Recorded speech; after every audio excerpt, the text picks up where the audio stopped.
civic life, arrived in the southern city and regions where race distinctions were being codified into law. Segregation, disenfranchisement, miscegenation laws proliferated based on the assumption of inferior and superior races. As part of the white supremacist goal to disenfranchise African Americans, Virginians held a constitutional convention between 1901 and 1902 and rewrote their state constitution, instituting a poll tax that placed severe restrictions on voter eligibility. African Americans bore the brunt of the race hatreds of the era, but Jews also had reason to fear. In this worldview that defined people solely by race, remember that Jews were often not defined as white. In the 1920s, a chapter of the Klan formed in Charlottesville.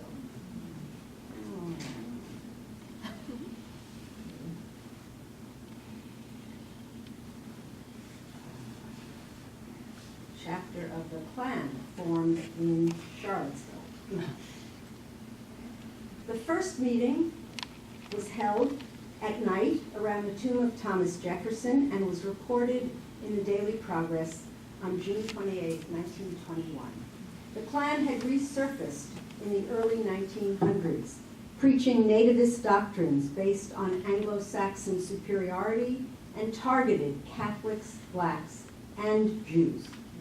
On the front page of the Daily Progress, less than a month later, on July 19, 1921, the Progress reported about flyers that had appeared all over town to solicit membership to the Klan.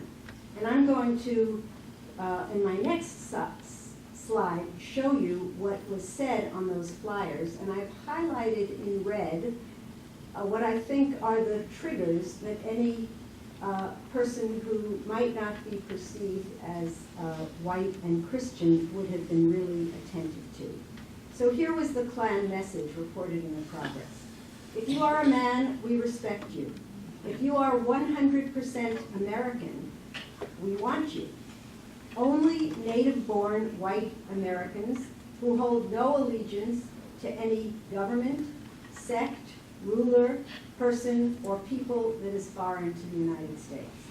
Do you believe in the tenets of the Christian religion, free schools, free press, law enforcement, liberty, and white supremacy? Drop a line. State age, reference, religion, present employer, etc. The Klan warned that it was watching and that undesirables should leave town. Charlottesville's Jews, especially those who were not native-born, would have had to take notice and understand their potential personal risk. Precisely at the same time, in 1921, the Stonewall Jackson statue, with Aryan allegorical figures of faith and valor on the bottom half, was erected at Court Square, replacing a black neighborhood that had been razed. 5,000 people marched in a citywide parade in honor of Confederate veterans. 3 years later, the Robert E. Lee statue was unveiled with similar festivals and galas, one of which took place, ironically, in the Jefferson Theater, a place that was by now considered the center of white Charlottesville's social life. A grand parade of the KKK attracted thousands to the streets. At the very same time, at the University of Virginia, faculty and administrators supported the ideals of Anglo-Saxon superiority and race purity. It became a center of eugenics research, something Preston Reynolds will talk about later. Very few Jewish students were accepted at the university, and if they were, careful records were maintained throughout the 1920s and 30s based on whether, and you can go into the archives and see this, as to whether they were Virginians, non-Virginians, or Hebrews. Records suggest that there were only 2 Jewish faculty hired in the 1920s, and then none until at least the mid-1950s. Farmington Country Club was established in 1927 and opened in 1929. My understanding is that Saul and Mortimer Kaufman were early members of the club and initiators of that private country club. But the club became more restrictive, and when a Jewish friend was denied membership, the Kaufmans resigned. Jews were not welcome to Farmington Country Club until the late 1970s or 1980s. Of course, we know that African Americans were also excluded. There were also restrictive housing covenants preventing Jews from living in certain neighborhoods. Although we could get into the weeds about how these were applied, we do know that Bel Air, Farmington, and the Rugby Barracks areas were among those places of restriction, and there may well be more. Dahlia Lithwick, many of you know, writes for Slate magazine, has written that when she bought her home in the Barracks Rugby neighborhood, the realtor told her that there were still restrictive covenants on the books, now unenforceable, prohibiting both Jews and blacks from moving into that neighborhood. Charlottesville's Jews knew that to be insiders, they needed to blend into the landscape, cause no waves, and keep their heads down. When they could, they joined interdenominational organizations such as the Masons, that was always open to Jews, engaged in charity, and supported some of the local charitable institutions, such as the Children's Attention Home, that were non-political in nature. So the period from the late 19th century up to World War II was one where anti-Semitism in this country ran deep and could be virulent. Jews living in Charlottesville lived with that reality and often viewed themselves as very vulnerable. I'd like to now move into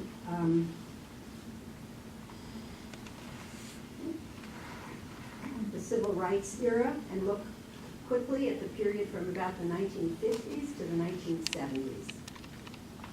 Between 1945 and 1952, 137,000 Jewish refugees entered the United States.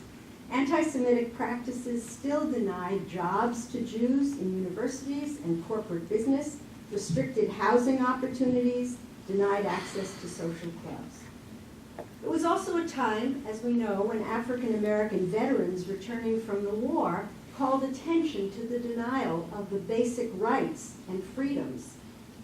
A time when demands would be made to end Jim Crow laws that segregated blacks and whites, denying them voting rights, housing opportunities, schools, transportation, stores, restaurants, water fountains. As the civil rights movement heated up between the 1950s and late 1960s, many joined with their black brothers to help turn the tide against racial injustice. And we know that many northern Jews came south to help in that struggle.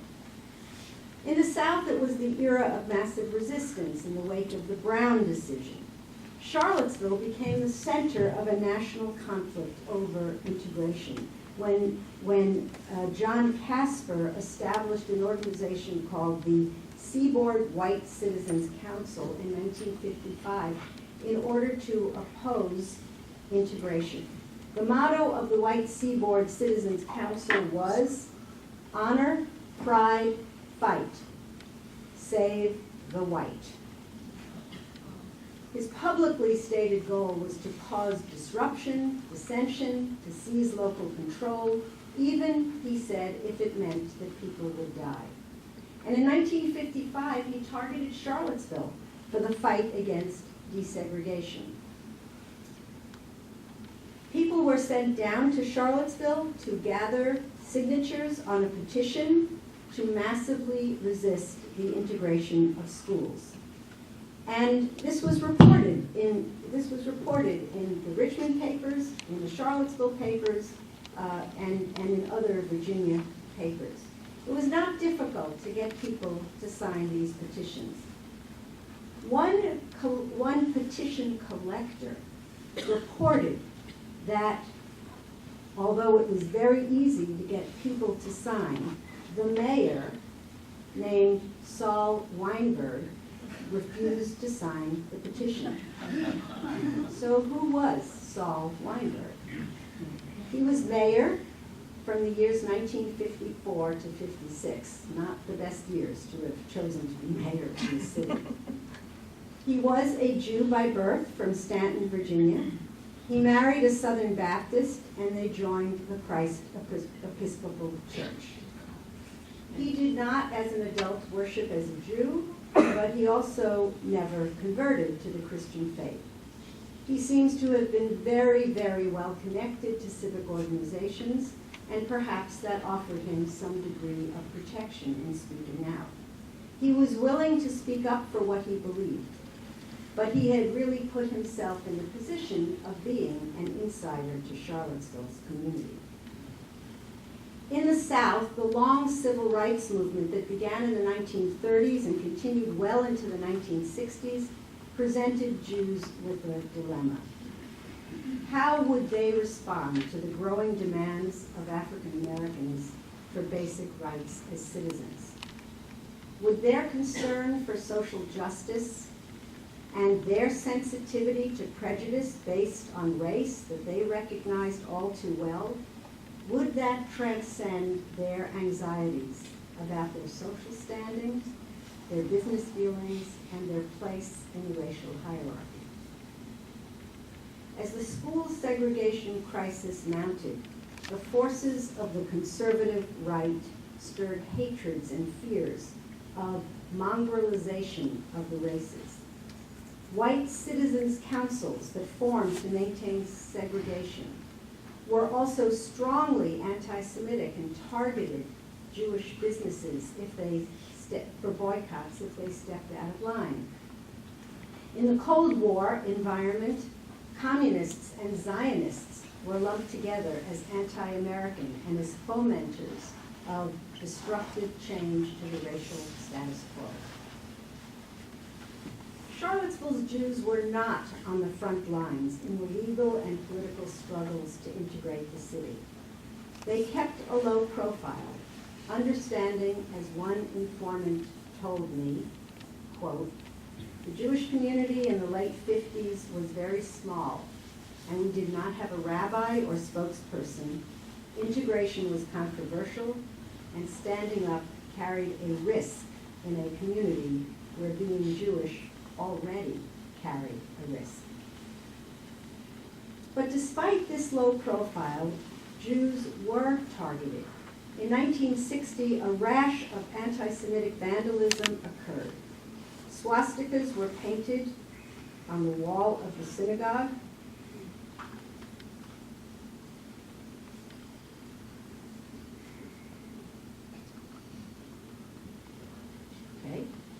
Swastikas were painted on the wall of the synagogue. The person didn't even really know how to make a real swastika because it's backwards in its design, but nonetheless, it did appear.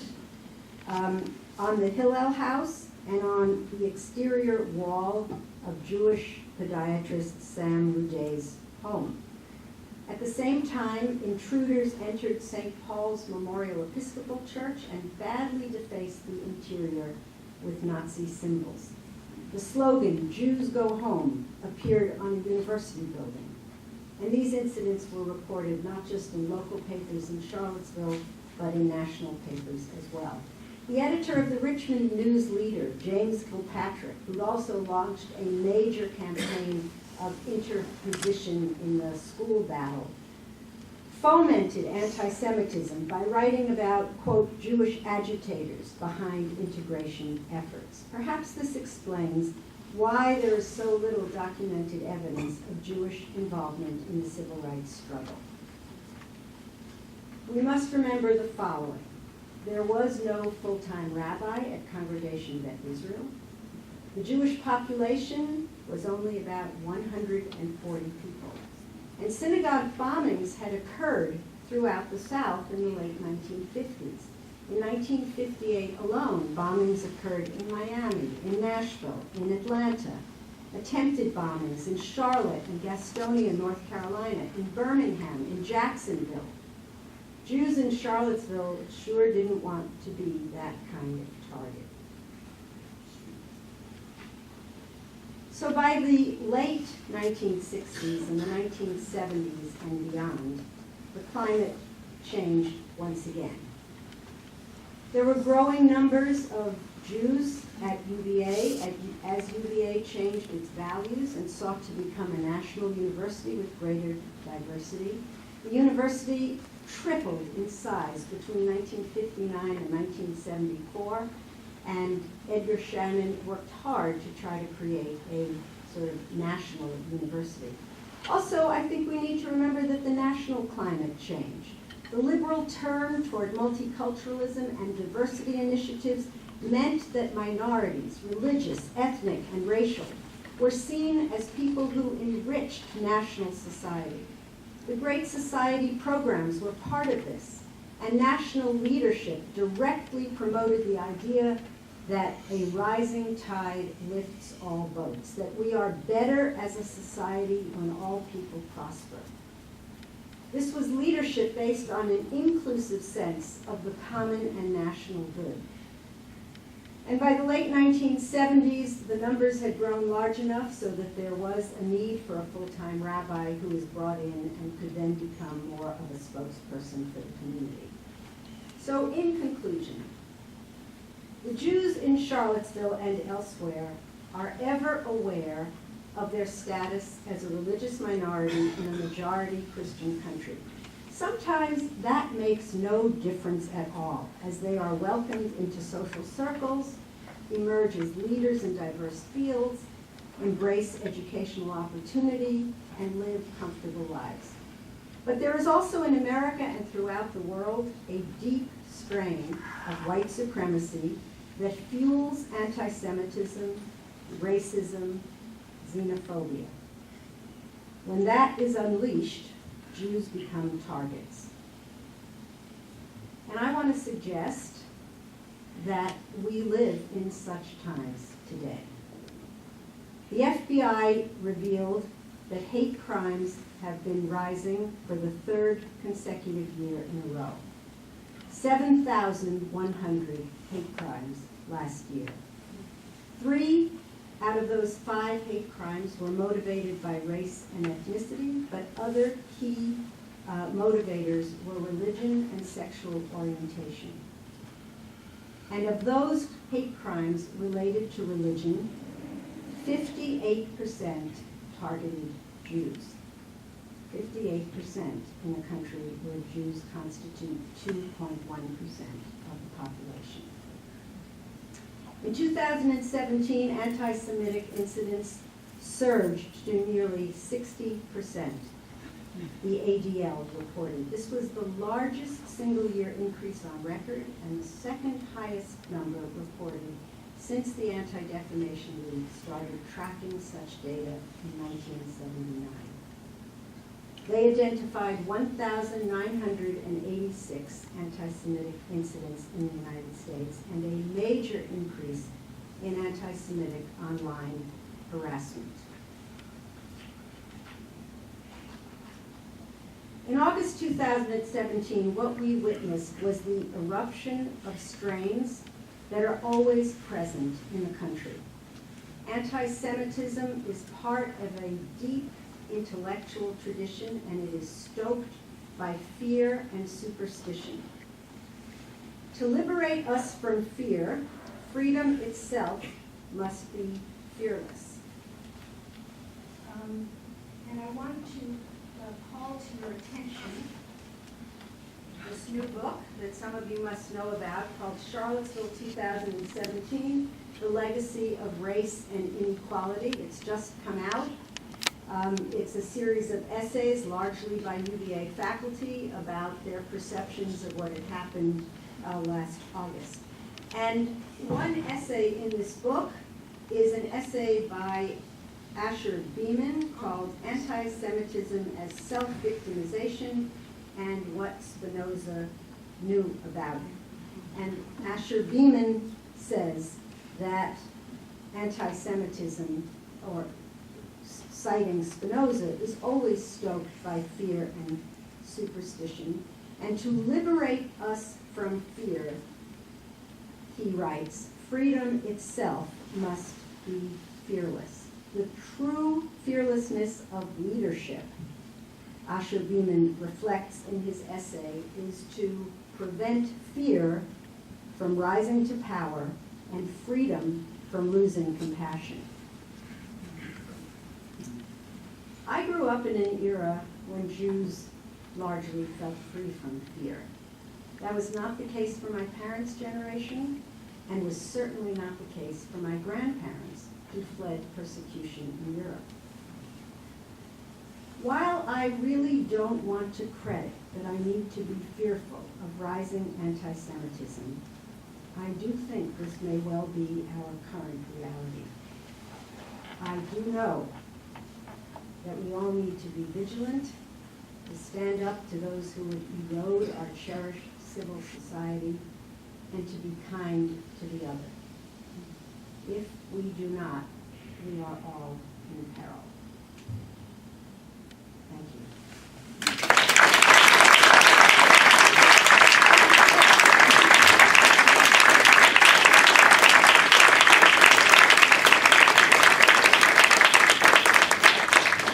Can you do a few questions? Sure. All right, let me get the lights where they need to be. We don't have a mic to pass around, but it's just by, if you can raise your hand, speak so we can hear Or you. maybe have a conversation. We could also have a conversation. Conversation or questions? Yeah. Phyllis, that was great. Really great. Everybody in this town needs to hear A that. lot of people. Yeah. Just if you have a question for Phyllis or a comment about the topic. It seems to me that, at least in Charlottesville, in my slice of life is obviously only in Charlottesville, but is that most Charlottesvilleans feel repugnant about what happened last year. And how is that across the country? Now, obviously, there is some political divide, but it does feel to me that the side of tolerance or intolerance for those of hate is winning the day, yet there is, as you say, that this strain. So you speak to, you feel like there's a greater understanding, and as whites, they constitute a much smaller population gradually, decade by decade. Would that not also be a source of encouragement in this sense of the discussion?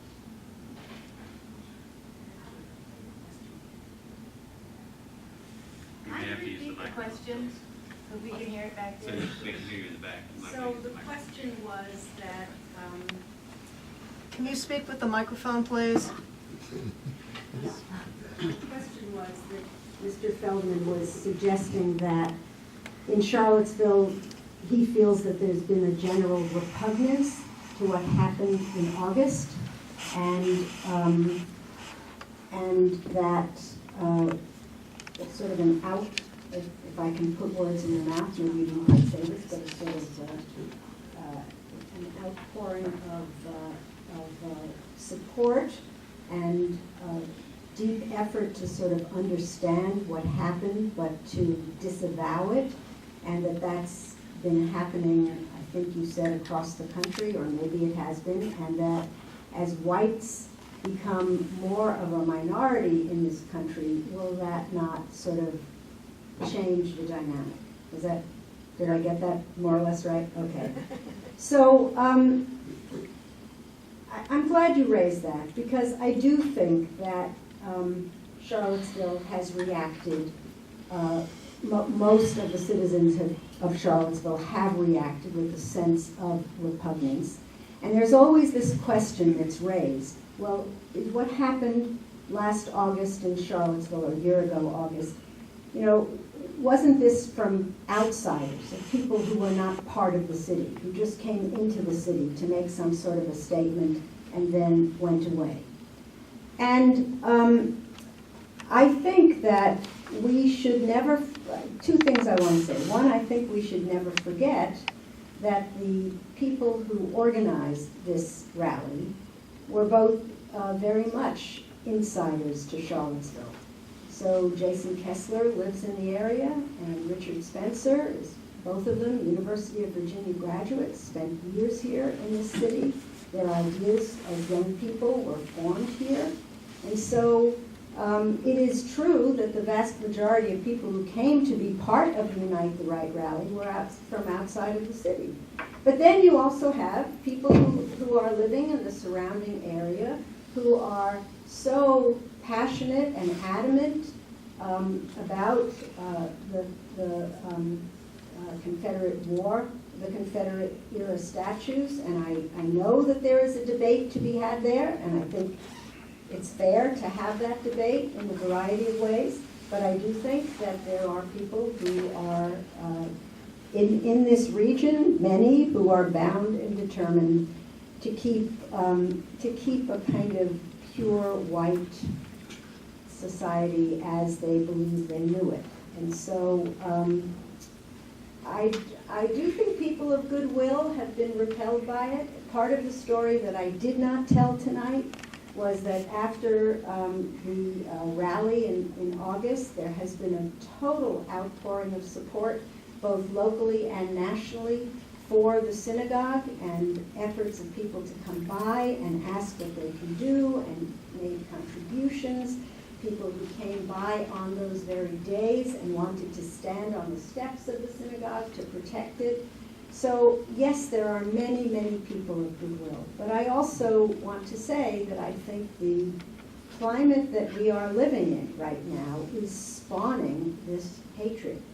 And it's at that level that I think we need to try to address it.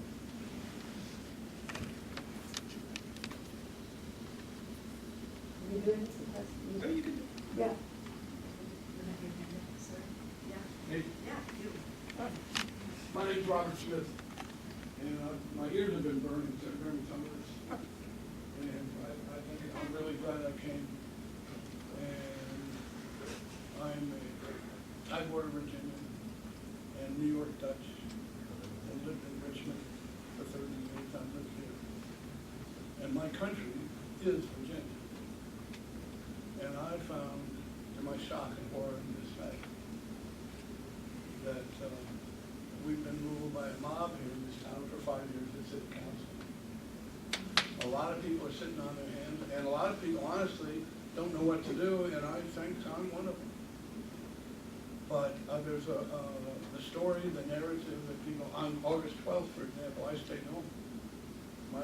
The ladies at the pie shop, the coffee shop, said stay home, and I had no sense to do that.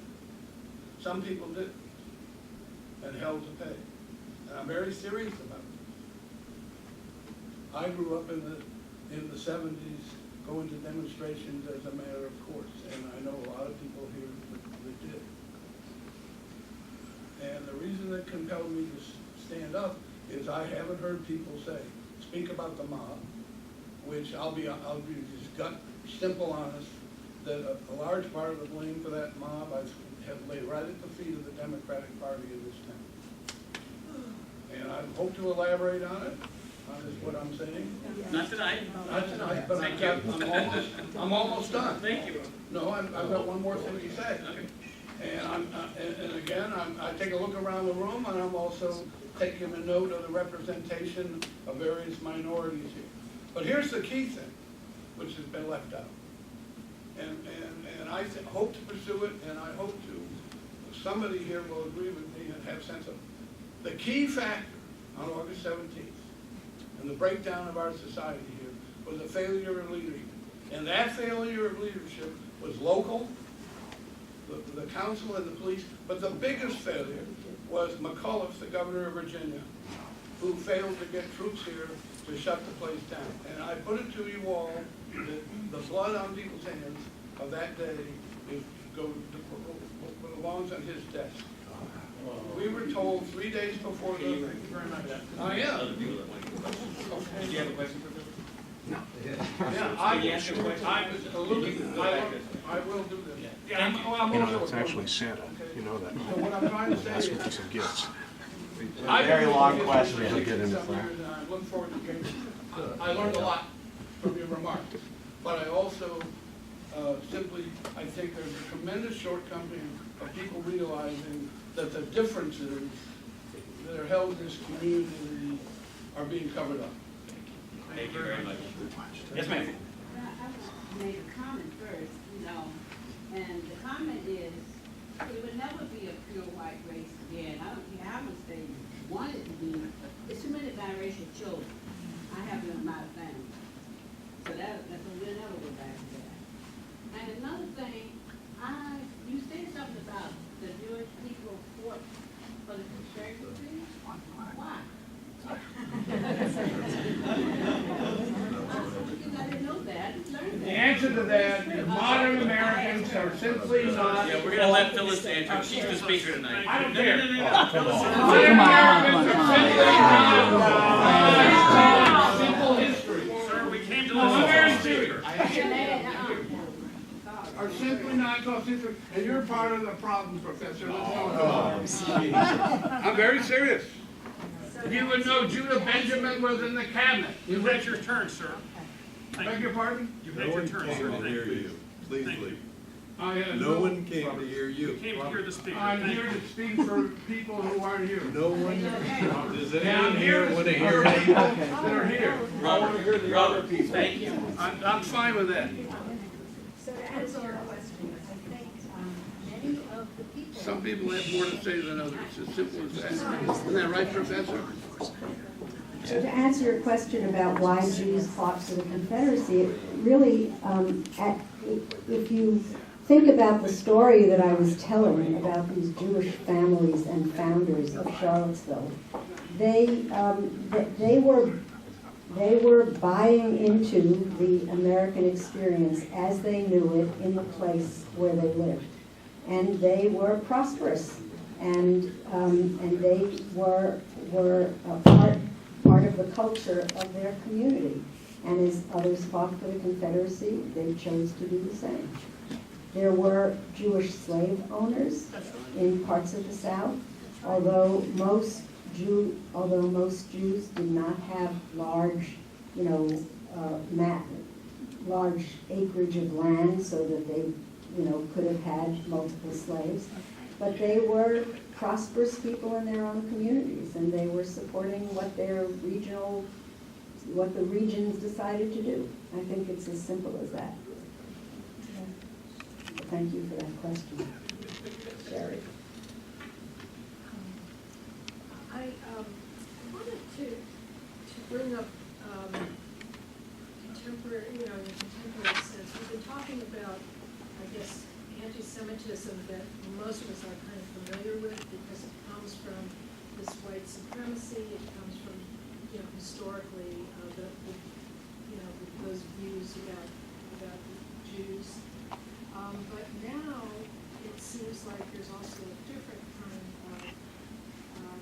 sort of negative sentiment that's coming from the political left, and it is, it's intertwined with issues related to Israel and negative views toward Israel's politics, and while there's no problem with that per se, but I think it becomes confusing because I do think sometimes it crosses a line into what I feel is anti-Semitic criticism, and it also then begins to divide some of the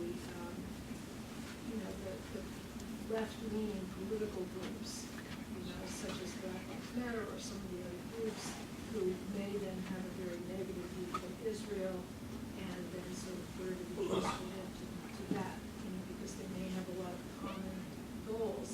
So I just wanted to mention it, and just to get your thoughts, whatever thoughts you might have on where this is coming from and what this is. I find it confusing. I think you're asking a really complicated question. You can do it for us. So the question was that many of us are familiar with the kind of anti-Semitism that comes out of the white supremacy of the far right, but what about the anti-Semitism of the left these days that is so critical of Jews because of their support for Israel or because of Israeli policies, etc. I don't think I can really answer that question with real credibility, but I do want to say that I've just been reading the most recent issue. Historians in this room will know of it, in the American Historical Review, which is a roundtable discussion on anti-Semitism, on anti-Semitism generally. And there are many, many, many different essays about the nature of anti-Semitism, its ties, how it relates to other communities, the difference between anti-Semitism and anti-Zionism, and how those are all linked together. And so some of that anti-Semitism that you are, I think, referring to is an anti-Zionism, and sort of,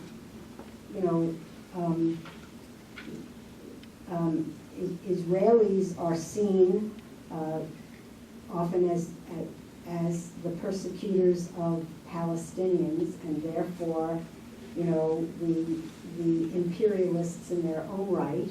And so I think some of that response is clearly coming from a disaffection with the policies of the Israeli government. And I think we need to be very careful not to equate anti-Zionism with anti-Semitism. And if some people are making that, association in their own minds, and therefore blaming Jews for policies of the Israeli government writ large, I think that's where the education needs to take place. We got time for just a couple more. Yes, sir, in the back. Hey, Phyllis. Hi. Thank you. I thoroughly enjoyed your outline. This is more something to just comment on. It's not a question. I'm going to piss some people off. Sorry. There's no difference today, in my opinion, between what's going on here and Nazi Germany, 1928 to 33. I am very specific on that. There's this elephant in the room named Trump that no one's speaking of. And his verbiage and the speeches that he's giving is encouraging. And why do we have this white supremacist movement growing and being so verbal if there isn't some support from on top? And I see no difference. And I think it is just as dangerous. The only difference between Trump and Hitler and Mussolini is he can't just break up Congress. He can't just burn down the Reichstag. But his speeches and his verbiage, the infestation, the less, just all the verbiage is so similar, it's terrifying, and it's given a platform for these people. That to me is a bigger issue than the local response, etc. That's it. You want to comment on I would love your comment. Consider it was a comment. that? Right. Yeah. I would love your opinion on it. The only comment I would make is, Mike, please. my talk. The microphone. Yeah. My talk was meant to focus on the Jewish history of Charlottesville, and that's Okay. what I was trying to do. Okay, well, no, you did that well. No, I enjoyed it. I did talk about sort of national leadership and the role of national leadership in spawning hatred, so I am in agreement with much of what you're suggesting about the capacity of national leaders to either stir up this hatred or show us a way to tamp it down. And certainly nothing is being done in the current environment to tamp it down, Yeah. in my opinion. Yes, ma'am. I was going to ask, are we doing enough as a community? What would your suggestions be as an individual and as an activist? What would you have us do? All of us supporting, regardless of our race and our religious background, I think we all have to support each other. exactly what you said. That's what I would have you do. Just be vigilant, be aware, you know, be thoughtful about the needs of other people in your community and your environment. And you know, it's not just Jewish people, although this is the story of one particular religious minority. But you know, we are all in this together. We all need to find ways to lift each other up. And there's no more important time to do it than right now. I would first of all acknowledge that the Confederate Army was very diverse. There was Jewish people fighting for the Confederacy, African Americans fought for the Confederacy, Latinos. And I will take the stand as far as the Confederate monuments are concerned. They're not symbols of white supremacy. There were all kinds of soldiers that fought in the war and they never came home. Some of them were buried right where they fell. Some of them didn't even get buried because at that time it was not feasible to move bodies of someone who died in Virginia all the way back to Georgia. So what communities did was build these memorials to honor those people who fought in the war. Charlottesville, I will agree with the previous speaker, Charlottesville City Council knew that this was against the law, Code of Virginia, to move those Confederate war monuments or any war monuments. Do you have a question for Phyllis? No, that's it. Okay, thank you very much. Do we have another one? We got time for one more. And then we're going to let you all have a great weekend. Yes, ma'am. I was curious, and I don't know if there's much information on this, but about how, in the 1970s, how people who were born and raised in Charlottesville, who were Jewish, felt about this, you know, influx of Jews from all over the country, and whether there wasn't some ambivalence. I mean, in a sense, it was great. They had enough, you know, to have a full-time rabbi. But, you know, I wonder if they hadn't kind of adjusted to a way of not making waves in Charlottesville and had a fear that the Jewish people coming from other places might stir things up. Longer that question? Longer that question? Yes. Okay, so could I ask if there are any people in the room who were here in the 1970s who are long-term residents of the city and how they felt about the influx of more Jewish people coming in who might be making waves? Ed, would you comment? Thank you.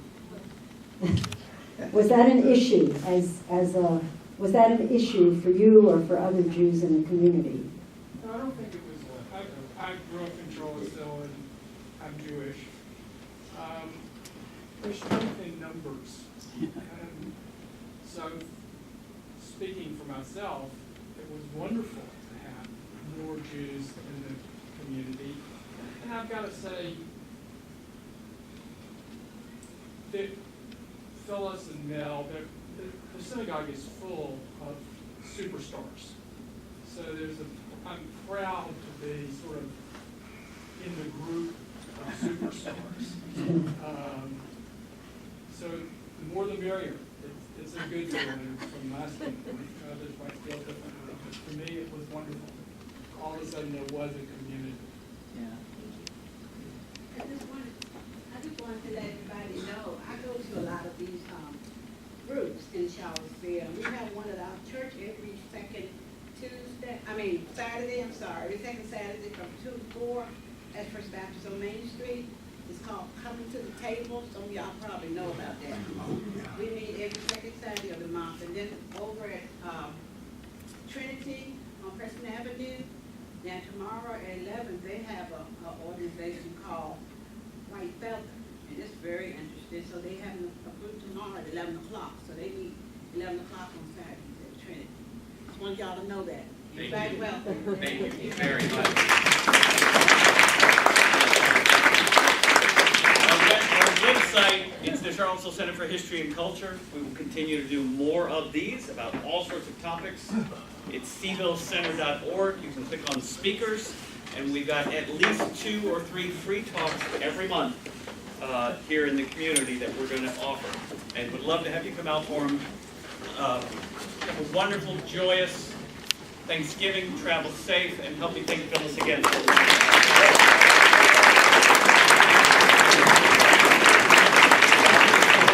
Amen.